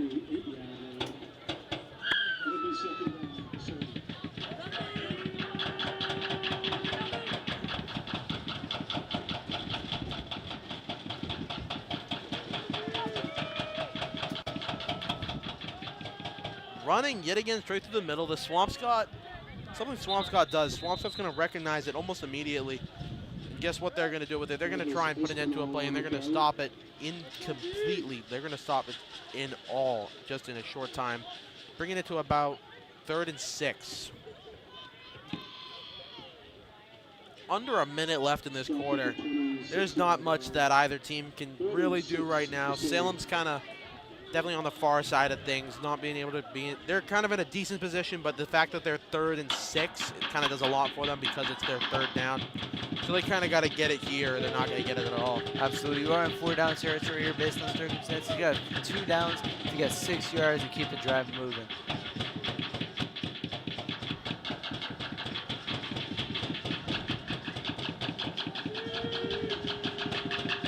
Player in motion. Moving a lot, looking for a pass, under pressure, does not find the kid. It's actually going to be broken up by Duffy. Pass broken up by Duffy. That's going to do really good for Swampscott, bringing them to still be 4th and 6. It's going to be 6 seconds left until the end of the quarter. Clock is stopped. 4th and 6th, the incomplete pass. Let's see what Salem can do here with the last play in the 3rd quarter. There is a chance that they could get it a 1st down here, but right now for what it's looking for, they might not even have that chance.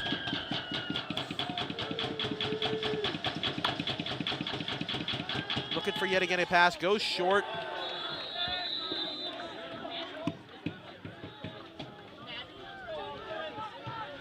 I believe it was an incomplete pass. Pass was incomplete there, Joey. Turnover on downs going the other way. Swampscott actually have 2 seconds left in the 3rd quarter. They will have to get 1 play off, get a little break, and regroup for this 4th quarter.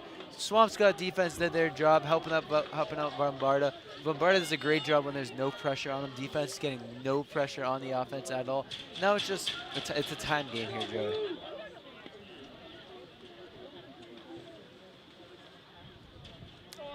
Yeah, as you were saying, there's only 2 seconds on the clock. Not a lot of time for them to really do anything except just make 1 play.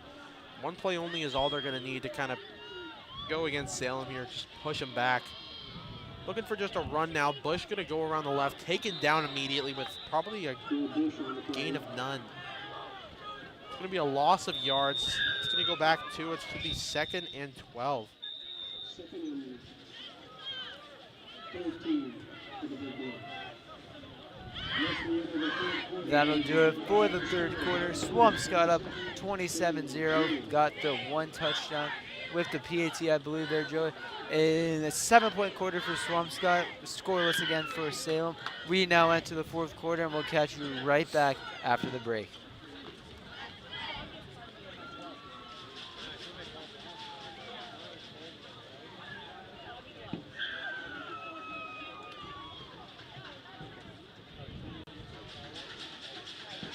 Oh, yeah.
You already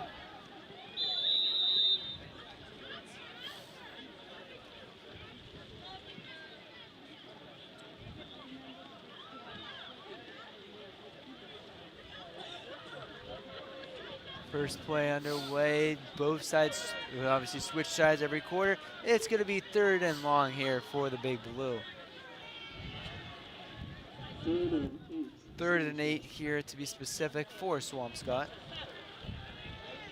Could be the first play we see of the pass for the fourth quarter. Bombarda taking the snap, rolling out right. Bombarda looking far. He's got Duffy and brought down. Flag thrown. That's going to be pass interference. Spot foul. First down, Swampscott. Salem not happy with that call. Obviously, we need to wait for the official call. Got a little too excited there, as I do believe that'll be a pass interference.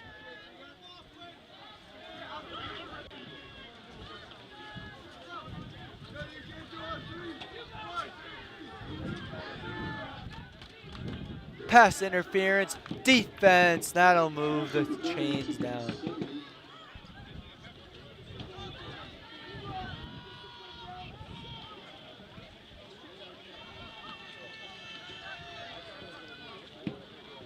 Actually, may just be a 15-yard penalty there.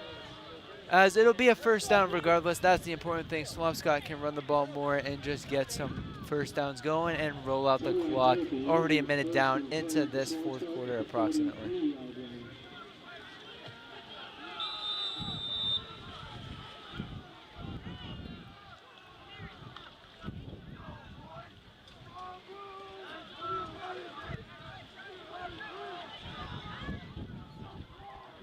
First and 10 here for Swampscott. Bascon in motion. Fakes the hand up to Bascon. Bush going out right. Bush, big hit, brought down for a gain of about 1 on the play. Bush on the carry. Brought down at the 46-yard line. 2nd and 7 for Swampscott.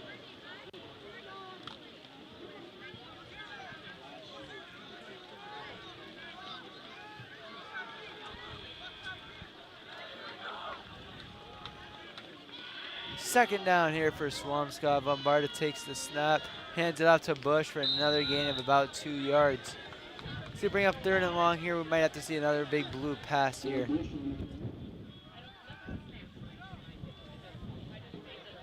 Big Blue's been doing pretty good thus far. Not really allowing Salem to kind of have any mischievous things, no shenanigans allowed. Big Blue's kind of preventing all that and what may be. It's going to be, as Paul probably already said, maybe 3rd and 4 for the Big Blue in this play. Bombarda taking the snap once again. Bush in the backfield, as we've always seen. 3rd and 4, it's a fake handoff. Bombarda brought down. What a tackle for Salem. It's going to bring up 4th down for Swampscott. Looks like we're going to see the punt team go out for Swampscott. So we see Delano line up on the left side of the screen. Number 6, he's the designated punter for the Big Blue.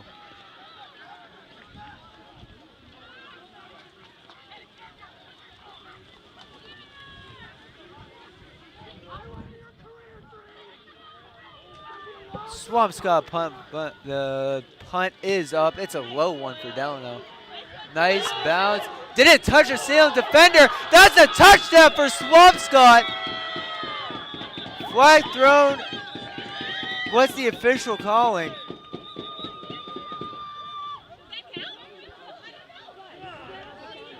Might be able to hear even the people in the stands questioning with things like, does that count? I didn't even hear the ref. Whatever it may be, people saying, what? I was excited, what? Just a lot of these main confusion things. I don't believe it will be a touchdown, Paul. Doesn't look like it. It will go back to the Big Blue, it looks like. What a play regardless for the Swampscott special teams. And that's just been the message of this game. Everyone's done their job. Swampscott got 27 points off the board thanks to the defensive help. Defense let up 0 points. Special teams, Will Rose been great, only missing 1 PAT thanks to that block. But regardless, everyone on Swampscott being able to step up, take care of business in the rain, at home, in Bloxage Field. 1st and 10 in the goal in the red zone for Swampscott. Vombarda snaps it, hands it out to Bush. Bush down the middle. Bush is in. Touchdown, Swampscott. Great to see from Swampscott there. That is going to bring it to 33, the exact same score that Gloucester, was it Gloucester, I believe? It was Gloucester had taking down against Salem. Keep in mind, we do have the PAT, so let's see what happens here. But that would be a kind of a full circle moment there, as we did mention, Gloucester being able to beat Salem, Swampscott beating Gloucester. It would be pretty fun to see that it was by the same score. Showing you the equality on the top 10 rankings. Swampscott, I do believe, ranked 12th, may move up a couple of spots thanks to the win against Salem. It's going to be a nice run to see what the Big Blue can do in the playoffs. And the kick is Blocked up and once more. blocked. No, it is. What? The kick didn't even go no up. good. Sorry, one of the refs there was confusing me. One of the Making refs, yeah, had the signal, symbol that was good. Not sure what that was for.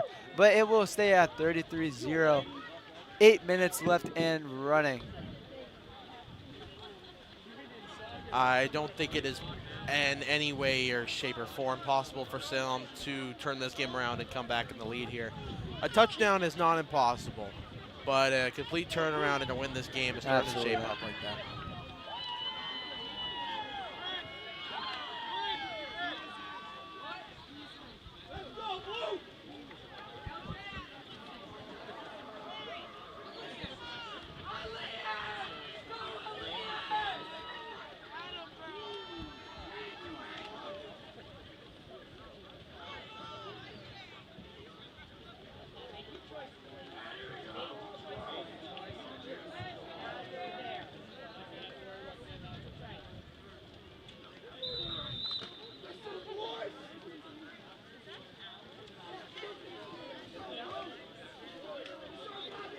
Kickoff coming in for Will Rowe.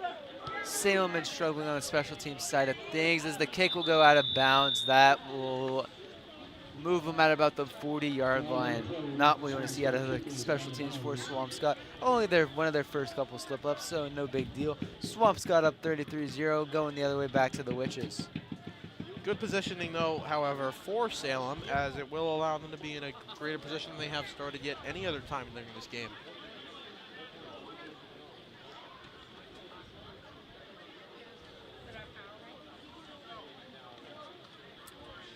Clock still winding down.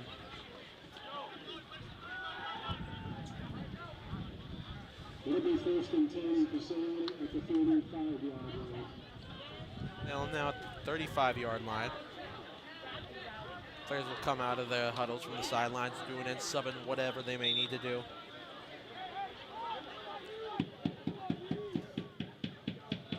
First and 10 here for the Witches. Snap taken. Looking out right is dropped. Did it go behind the line? It did not. Refs will blow it incomplete.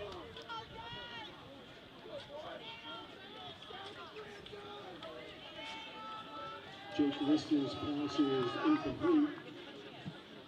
2nd and 10 for Salem.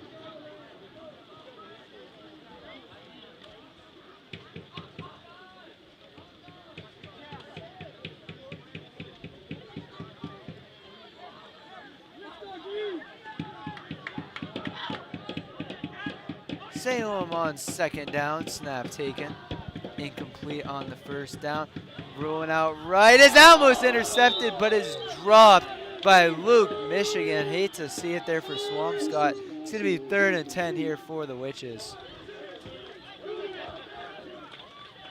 3rd and 10 for Salem. 5 minutes left. I don't think Swampscott's going to need any.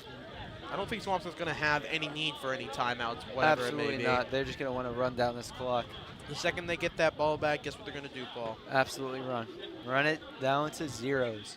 They'll probably take a knee once it gets to about a minute. Well, that's a victory formation there. Keep in mind, Salem do have all 3 of their timeouts,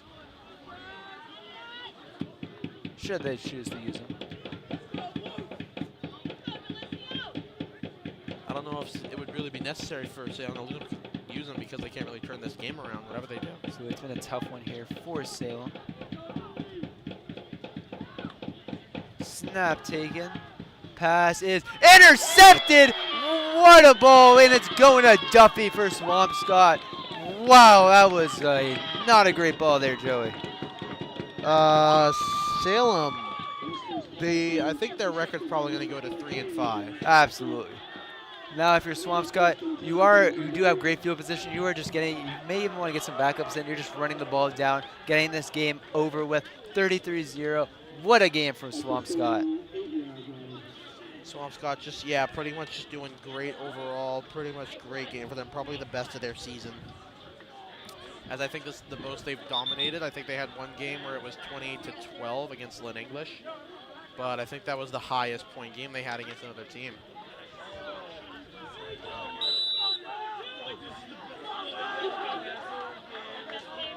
So as we see a new quarterback in for Swampscott, number 16. There was 1 second there. Quinn Palmer in at quarterback for the Big Blue. Handoff taken to Ficken. Ficken going out right with room and is brought down for a Big Blue 1st down. Great to see players who aren't typically on the varsity team still getting play time. See Will Ficken has been working. Absolutely love to see him in the backfield. We see Quinn Palmer as well at quarterback for Swampscott. It kind of just tells you what sort of position Salem is in as of right now. Seeing as how Swampscott's kind of taking out their best guys, or pretty much whoever the starters are, and putting in substitutes. Absolutely. Under 3 minutes left in the 4th. Handoff to Ficken once again. Ficken brought down. There's the ball loose there. And it's going the other way. Ficken fumbles it for Swampscott. He's been struggling with fumbles for Varsity, as he did fumble last game as well, I believe, against Saugus. Not what you want to see out of Will Ficken. It'll go the other way. 2:20 and counting left in regulation.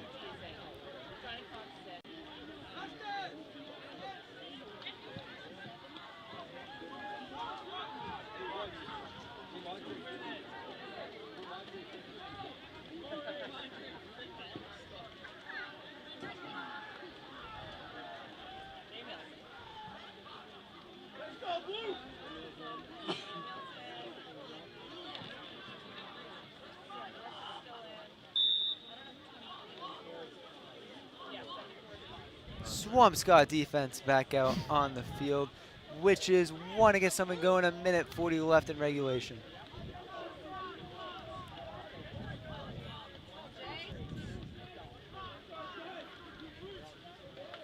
Snap taken. Pressure pass is caught. Brought down by Michigan.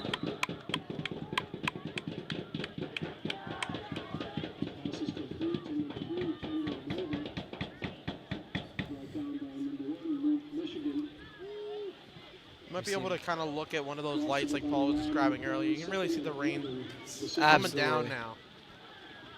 Obviously, wish everyone to get home safe with this rain. It's going to be pretty wet outside. And obviously, everyone, it's Thursday. It's not Friday, unfortunately. But I do wish everyone have a great weekend. We do have one more day, Friday, to push through for the weekend. As the pass is caught, big hit from, I believe that was Chase Gruthius. Flag thrown. Under 40 seconds left in the game. I don't believe Salem's will be calling any timeouts, as they are very unnecessary. No matter what they do, they really can't even score a touchdown anymore. They kind of just have to take another Gloucester here with the game being 33-0. Definitely not the best thing to have on your record. Absolutely not, as some of the Swampscott players on the side get a little confused at the call. Personal foul against Swampscott. That'll move them forward 10 yards. Clock is still running at 10. Do they get another playoff? 5, 4, 3, 3, and they do get a playoff. Let's see how it ends. Pass is thrown to no one. incomplete. The invisible man wide open. That's going to be great there for the end of the game here. That's going to signify the end. The clock's at 0, end of quarter 4. 33-0 Swampscott. Their highest scoring and best scoring game thus far throughout this entire season. This will be the end of the regular season as we move into playoffs shortly. We'll have that along with things such as the Marblehead game on the 27th, like usual, for Thanksgiving. Yet again, thank you so much for watching here tonight on Swampscott Big Blue Athletics. Make sure to like and subscribe and turn on all notifications so you know when any live streams are happening, such as any other sport, not just football. And make sure to follow the Instagram at Swampscott_TV so that you can never miss any other info regarding upcoming live streams. Yet again, thank you for watching.